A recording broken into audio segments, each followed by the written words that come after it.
My name is Grace Thornton, 46 years old, marketing consultant, homeowner, and until 3 weeks ago, I thought I was loved. It happened on a Tuesday evening, one of those nights when the air feels heavy with rain and routine. I'd come home early from a client meeting with a migraine, the kind that makes every light feel personal. The apartment was quiet, except for the low hum of Walter's voice coming from the bedroom. I smiled faintly at first. He always talked loudly on speakerphone. He said it made him feel important. Then I heard my name. Robert, come on, man. Grace is fine. She's not my dream girl, but she's solid, stable. I settled because, well, I was 40. Options dry up. The words slid under my skin like ice water. I froze in the hallway, one heel half-off grocery bag still dangling from my hand. She's safe, he continued, a chuckle in his throat. Reliable, pays the bills. I mean, she's not exactly exciting, but she keeps the lights on. That counts for something, right? My heart stuttered. I wanted to walk away, to shut the door, make noise, anything, but I couldn't. I just stood there, listening to him summarize 4 years of my life into a financial statement. Honestly, he said, she's practical. I get comfort, she gets company. It works. His brother Robert laughed. Man, that's cold. It's not cold, Walter insisted. It's realistic. She's not 25 anymore, and neither am I. We're both settling. She just doesn't know it. Something in me cracked quiet and precise.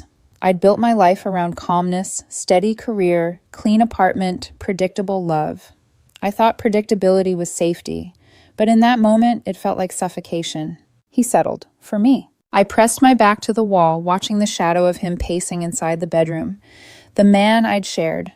A home, a bed, a future with. Speaking about me, like I was an insurance policy that paid on time. She's practical, he repeated, laughing. And she thinks I'm lucky to have her. Honestly, that makes her easy to manage. I didn't cry. Not then. The body has strange ways of protecting itself. Mine went numb. My fingers tightened around the grocery bag until the milk carton inside burst with a dull pop. The sound startled me enough to move. I stepped away quietly, dropped the ruined bag in the kitchen sink, and stared at the mess spreading across the counter. My reflection in the window looked foreign, someone pale, composed, and dangerously quiet. He came out of the bedroom minutes later, phone still in hand. Hey, babe, he said, grinning, unaware that my world had just ended. You're home early. You okay? I forced a smile. Just a headache. He kissed my cheek absent-mindedly and returned to scrolling through his phone. His cologne lingered after he passed a scent I suddenly couldn't stand. I watched him open the fridge, frown at the spilled milk, and say, You should be more careful. Something inside me whispered, yes, I should. That night, I lay beside him in bed, the glow from his phone flickering across his face as he laughed at something online. I studied the outline of his jaw, the small scar on his chin, the mouth that had once told me I was the calm in his storm. Now I knew the storm was him, and I'd been the shelter he resented. He fell asleep easily. He always did. People who believe the world owes them comfort usually do. I stared at the ceiling each breath, measured each thought sharp as glass. 4 years. 4 years of shared bills, shared dreams, shared space, but never truly shared respect.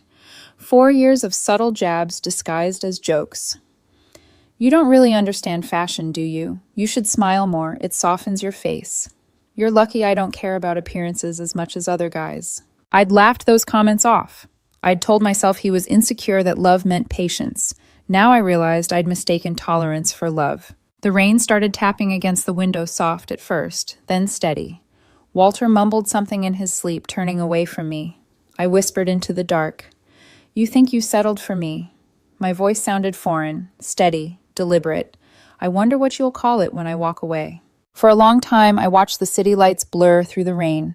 My mind cataloged details automatically, the condo deed under my name, the car registered to me, the credit cards where he was just an authorized user, the savings account he didn't know existed, the strength he never realized I had. Every betrayal leaves a seed. His sentence had planted mine. By dawn, I'd made a quiet promise to myself. Not revenge, not even justice, just liberation. If he saw me as practical, I would become precise.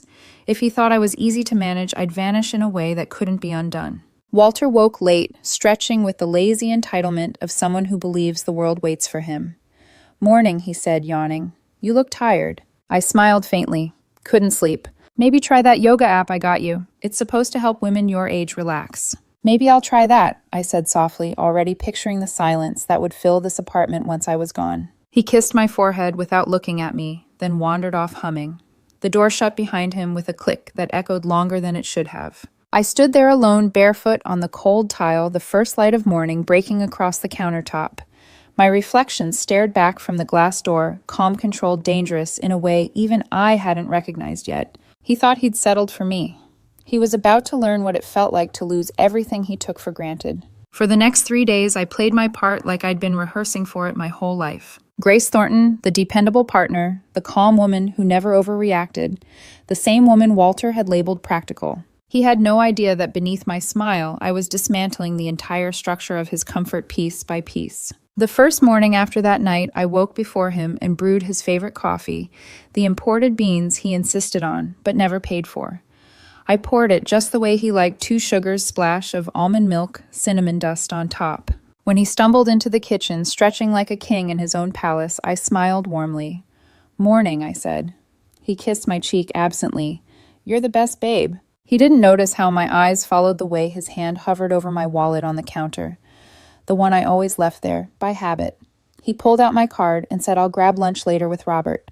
You don't mind, right?" I didn't. In fact, I encouraged it. "Take him somewhere nice. Try that French place you like." He grinned the grin of a man too secure to sense danger. That's my Grace, always treating me. Always. That afternoon, I sat at my desk and reviewed every shared account, every automatic payment, every trace of his dependency. Netflix my card, phone plan my name, car insurance solely mine, his gym membership gifted by me using my card, even the sleek, gray BMW he bragged about to his friends bought under my financing. He called it our car. I called it a reminder of how cleverly he'd blurred the lines between love and convenience. I printed documents, highlighted names, and smiled as the printer hummed like a quiet accomplice. Then I started creating folders. Folder A, my assets. Folder B, his dependencies. Folder C, what goes when he leaves. It wasn't rage that guided me. It was clarity, cold, merciful clarity. That evening, Walter came home with shopping bags, designer labels, new cologne, and a watch that cost more than a month's rent for most people. He tossed the bags on the couch. "Got a discount from my guy at the store. You'll love it." I peeked at the price tag. No discount. Full price plus vanity tax. "Looks good on you," I said lightly. He smirked. "I know. You should dress up more, babe. You have potential. A few tweaks, maybe some highlights." He gestured at my hair. I nodded slowly, every cell in my body memorizing the tone. The casual condescension, the assumption that I was lucky to orbit his world. "You think I should change?" I asked, voice mild.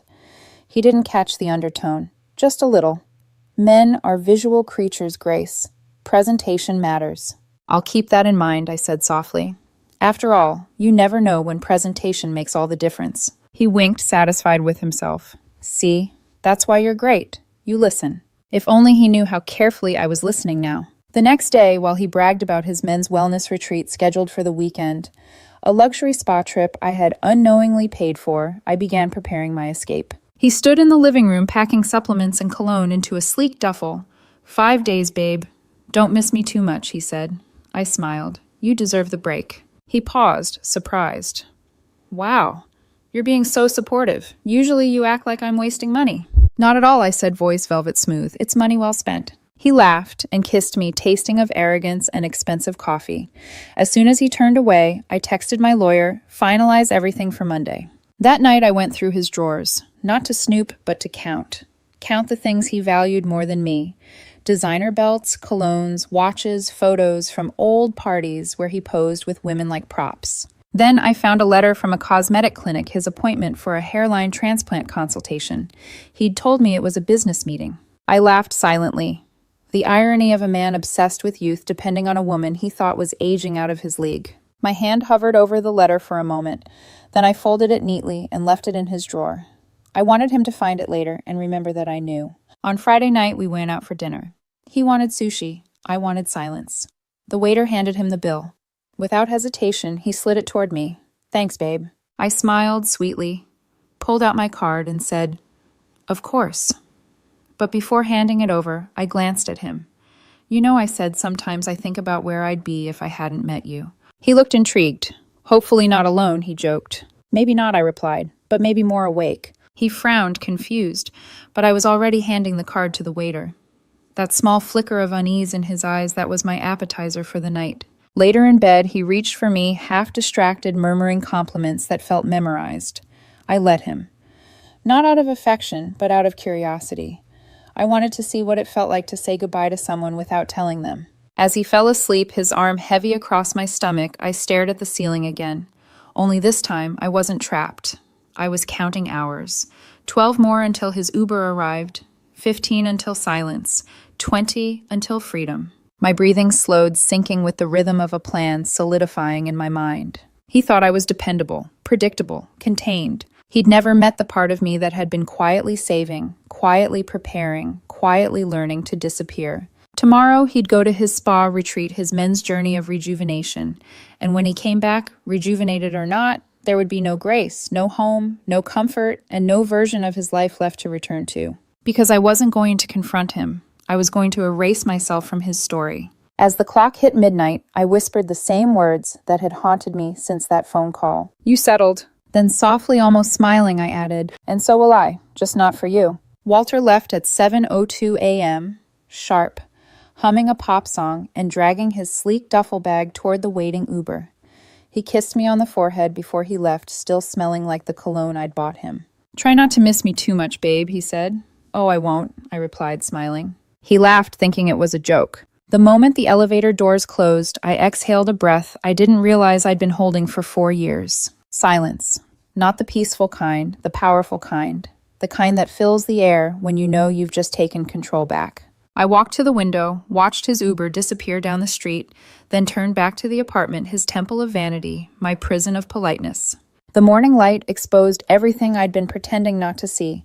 His expensive sneakers lined up like trophies. The unopened self-improvement books he bragged about reading the mirror wall, he insisted on installing for light, and the faint scent of ego lingering in every corner. I didn't feel sorrow. I felt methodical. This wasn't heartbreak, it was surgery.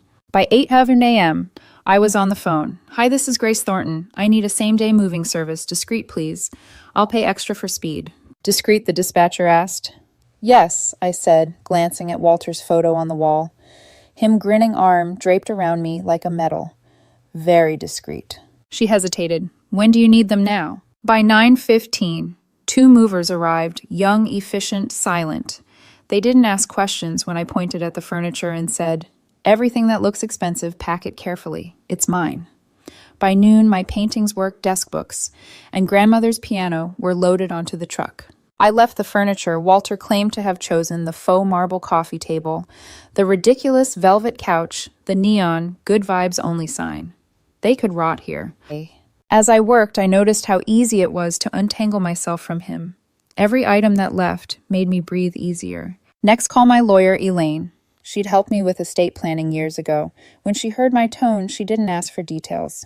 Do you need documentation for asset protection, she asked. Yes, I replied, and I'm selling the condo. That's sudden. Not sudden, I said. Overdue. Elaine arranged everything. Title transfer sale papers, digital signatures. I'd already been approached by a buyer last month, someone who'd loved the location but wanted a quick close. It was as if the universe had been quietly waiting for me to wake up. Then came the utilities. Gas, electric, internet, streaming subscriptions, all under my name, all disconnected with a few clicks. The sound of notifications filled the room like tiny victories. Account closed, authorization revoked, password changed. Even the gym membership, the one Walter said we should share, was canceled. I smiled as I clicked terminate account. By mid-afternoon, the apartment was stripped of my life.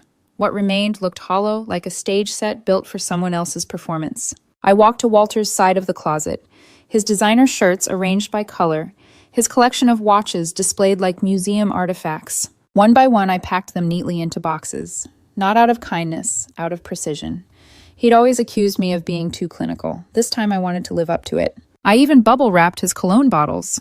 The irony amused me. When everything was sealed, I labeled each box with clean handwriting. RT. Personal items. 21 boxes in total. At 4:00 p.m., I rented a climate-controlled storage unit under his initials. paid the first month in advance. The storage manager, a quiet older man, handed me the keys. Would you like me to email the receipt? No, I said. Paper copy.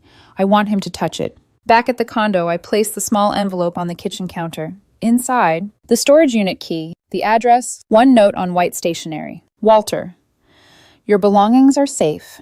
Unit paid through the 15th. Take care of yourself as well as you take care of your reflection.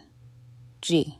It wasn't anger, it was punctuation. Before leaving, I looked around one last time.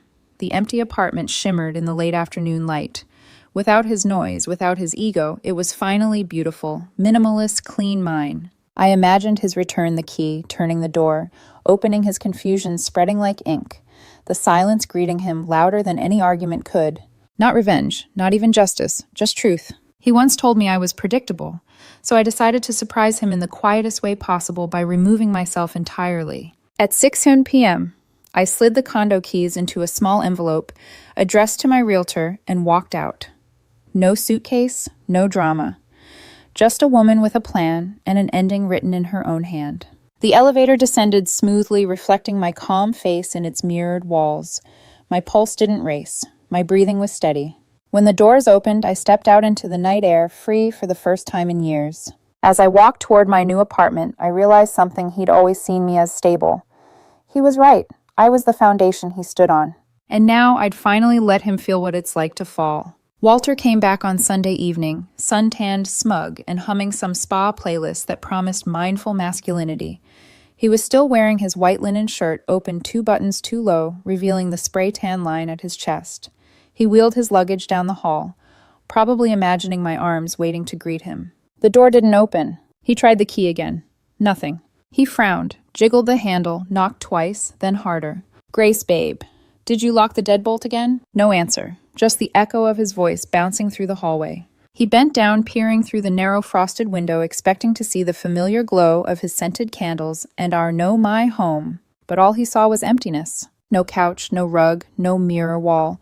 Just sunlight fading across bare floors. He tried the key again, confused. Then panic began to bloom slow, but real. He pulled out his phone and called me. The first ring went through. I let it. Then declined it. He tried again. Declined. Third time straight to voicemail. Within minutes, texts began flooding in. Walter, where are you? Walter? Did we get robbed? Walter? Grace, this isn't funny. Walter. Why isn't my key working? Walter. Babe, answer me. I didn't. I was at my new apartment, sitting on the floor with a cup of tea and the window open to the river breeze. The silence here was beautiful, alive. Not a void, but a clean start. At 8:13 p.m., my phone buzzed again. A call from an unknown number. I knew the pattern. Walter using Robert's phone. I answered. Grace, what the hell did you do? He barked. His voice had that performative calm men use when they're panicking. I moved. I said simply, moved. You moved where? What happened to all our stuff? My stuff is with me. Yours is in storage, the keys on the counter. A beat of silence. Then storage. Are you insane? You can't just... I cut in. Everything in that condo was under my name. You were an authorized user, not a partner. You said it yourself. I was practical. His breathing changed, quick and shallow. Grace, this is cruel. You blindsided me. No, I said quietly. You blinded yourself. Is this about that stupid phone call, Grace? You weren't supposed to hear that. But I did. I didn't mean it. You know how Robert is. He goads me, and You meant every word, especially the part where you called me easy to manage. The line went silent. Then softly he said, You're overreacting. That word, overreacting. The weapon of small men who confuse control with reason. I'm not overreacting, I said. I'm responding. Grace, please. Let's talk. We can fix this. We can't fix what was never broken, Walter. You just didn't like that the mirror stopped flattering you. He let out a bitter laugh.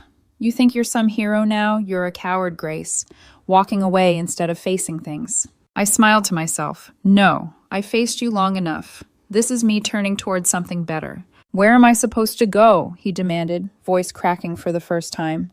You're resourceful, I said softly. You'll figure it out. You always do when someone else is paying. There was a long pause, and then a quiet, shaking voice I'd never heard before. You can't do this to me. I gave you my best years. Your best years, I repeated. You gave me your reflection, and your receipts. I gave you a home. He whispered something I could barely make out. You're not who I thought you were. That made me laugh quietly. No, Walter. I'm exactly who I've always been. You just never bothered to look. Then I ended the call. 2 hours later, Robert called. His tone was accusatory, brotherly bravado dripping through the phone. Grace, what the hell happened? Walter's freaking out. Tell him the truth, I said. He settled for me. I just made sure he got exactly what he settled for, nothing more. You can't just evict someone like that. Evict, I laughed softly. He wasn't on the lease. He lived off my goodwill. That lease expired the same day my patients did. I hung up before he could reply. By morning, I had 52 missed calls, 31 voicemails, and over 100 messages ranging from pleading to threats. My favorite one was short. You think you won, you'll regret this. I didn't. I'd already won the moment I walked out without looking back. But what struck me most wasn't his anger. It was his confusion.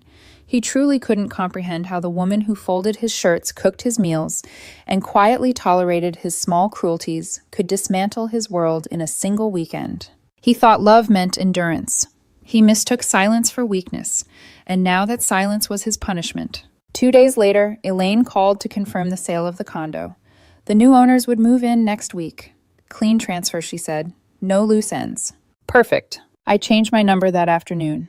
New SIM card, new plan, new start.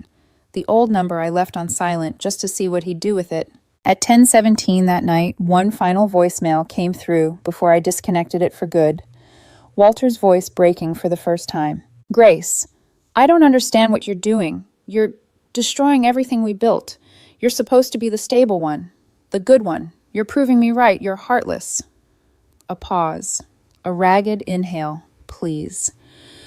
Just tell me where I went wrong. I deleted it without listening to the end. Standing by my new window, the city lights reflecting in the glass, I whispered the truth aloud. You went wrong the moment you mistook my kindness for convenience. Outside, the river shimmered under the street lamps, quiet, steady, free. Exactly the way I intended to be. The first sign that Walter's ego was cracking came not from a phone call, but from a post. 3 days after I cut off all contact, his Instagram lit up with a carefully filtered photo of him staring moodily out of a cafe window.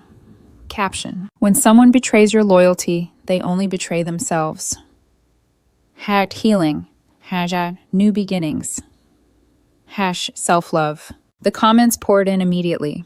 His followers, mostly women who once called him goals, flooded the section with sympathy. You'll bounce back, king. Her loss. You deserve better. Walter. I almost felt sorry for them. They were still trapped in the illusion he curated.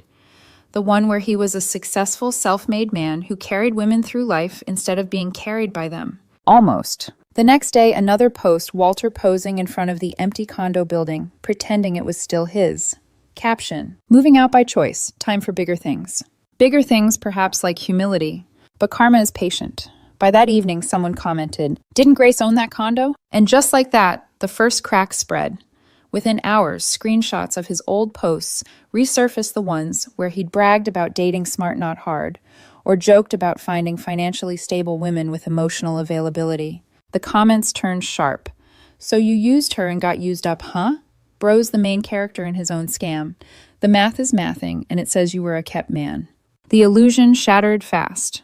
For a man who lived through the validation of strangers, watching his curated image crumble publicly was worse than losing me. The following morning, Elaine called. Grace, he's trying to file a claim. She said, calm but amused. A claim. Common law marriage. Says he's entitled to half your assets because you live together. I actually laughed out loud. We live in a state that doesn't recognize common law marriage. Exactly, she said. I already drafted a response letter. Would you like me to make it poetic or professional? Both, she chuckled. Already done. Expect his lawyer to vanish within a week. And she was right. By Friday, the legal threat disappeared. But Walter didn't. He showed up at my office building unannounced, wearing sunglasses indoors, and clutching a bouquet of wilted roses like a prop from a bad drama. Security called me downstairs. He looked thinner, not physically, but in presence, like a balloon deflated but still trying to float. Grace, he began. Voice shaky, but rehearsed. I made a mistake. Okay, I said stupid things. Everyone says stupid things. Yes, I said. But not everyone says them about the person paying their rent. He flinched. I was just talking Grace. You know how men are with their brothers. It's banter. Banter, I repeated slowly. So when you said you settled for me because you were running out of options, that was banter. He looked down. You're twisting things. I almost laughed. You're the one who twisted the truth until it looked flattering enough to live with. He took a step forward. Can we just start over? I can move in with you again. I held up a hand. Walter, no. There's nothing to start over from. You didn't love me. You loved what I provided: comfort, validation, stability. I was your soft landing, not your partner. He shook his head, eyes glassy. You think you're better than me? No, I said. Just freer. His jaw clenched. You'll regret this. Nobody wants a cold woman like you. I smiled, the kind that cuts deeper than words. I'd rather be cold than hollow. Security escorted him out quietly. He didn't resist, but the way he glanced back, a mix of disbelief and panic, told me he finally understood. He'd lost not just the comfort I gave him, but the audience for his performance. That evening, I opened my private account and watched the spectacle unfold. Walter had posted again a long caption about emotional abuse, claiming I weaponized money to control him. The irony was so rich it could have been bottled and sold. For a few hours, sympathy returned. Then someone found screenshots of our old photos. Under one of them, a picture of him holding up my car keys. His caption read, "When your woman invests in you, that's love. When she complains about it, that's manipulation." The comment section turned into a war zone. Even his brother Robert weighed in, writing, "Walter, stop embarrassing yourself." By midnight, he deleted his account. By morning, his story, influencer, exposed as living off girlfriend, was trending on a gossip forum. I didn't post a single word. I didn't need to. Silence was my loudest statement. Still, in private moments, I thought about him not with longing but curiosity. How does someone so obsessed with being admired recover when admiration turns to mockery? Maybe he'd rebuild, maybe he'd reinvent, but he'd never forget that it was his own words that undid him, not mine. One evening, as I walked home from work, the city glowing gold in the late sun, my phone buzzed with a message from an unknown number. Walter, I get it now. You wanted to humiliate me. Congratulations. You won. I stared at it for a long moment, then replied with a single line. Grace. No, Walter. I just stopped playing a game you built around yourself. You lost all on your own. Then I blocked the number. Later that night, I lit a single candle by my window. The flame flickered quietly against the glass. In its reflection, I saw not vengeance, but peace. There's a moment after long silence when you finally hear your own heartbeat clearly again. That's what this was. The sound of my life resuming, unedited, unfiltered, unperformed. Walter once told me I was predictable, and I was, until the day I stopped orbiting his world and started building my own. 2 weeks passed. Enough time for the noise to die down, but not enough for him to rebuild whatever fantasy he used to live in. I hadn't heard from Walter directly since the last message I blocked, though I still received the echoes of his collapse through other people. A friend from work who followed him out of morbid curiosity told me he'd been fired from his PR agency. Apparently his manager had found out about the gossip thread, the one where he called women strategic investments. The company no longer felt comfortable with him representing clients. The irony was exquisite, but the silence didn't last. It was a Thursday night. I'd just finished unpacking my new apartment completely. The place was small, but full of light plants by the window. My grandmother's piano in the corner, the faint smell of new beginnings. Then came a knock, 3 sharp, insistent. I knew that knock. Walter. My heart didn't race this time. It simply steadied itself.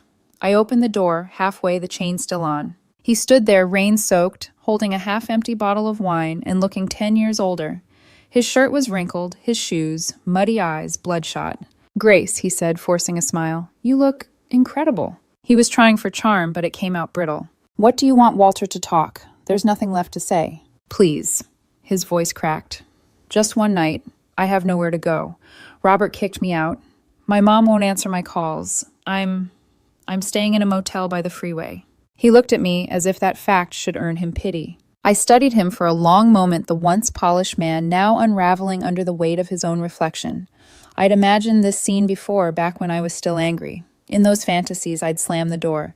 But now seeing him like this, the anger had evaporated. All that remained was detachment. You said you wanted to talk, I said. So talk. He hesitated. I miss you. I messed up. I thought I could do better, but... Stop, I said gently. That's not an apology. That's desperation. He frowned as if the distinction confused him. You really don't care, do you? I cared for 4 years, I said. That's more than enough for one lifetime. He stepped forward, pressing a hand against the doorframe. Just let me in, Grace. I don't want to sleep alone tonight. His voice lowered almost a whisper. You used to say I was home for you. I tilted my head.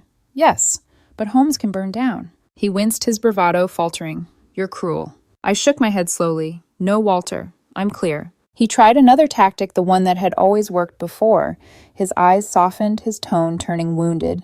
Do you know what it's like out there for a man my age? Nobody wants someone with baggage. I'm just lost. Lost, I echoed. You weren't lost, Walter. You were entitled. And you mistook people's generosity for direction. He looked at me like I'd spoken another language. So that's it, you're just done. Done, I repeated quietly, completely. The doorman, hearing raised voices, appeared behind him. Is everything all right here, Ms. Thornton? Walter stiffened. Yeah, everything's fine. She's just being dramatic. The doorman's expression didn't change. Sir, I'm going to have to ask you to leave. Walter's facade cracked right there, his face twisted between anger and disbelief. You really think you're better than me, don't you? No, I said, but I finally think I'm enough. That's new for me. He stared at me, the silence stretching thick and uncomfortable. Then he laughed once, a hollow, breaking sound.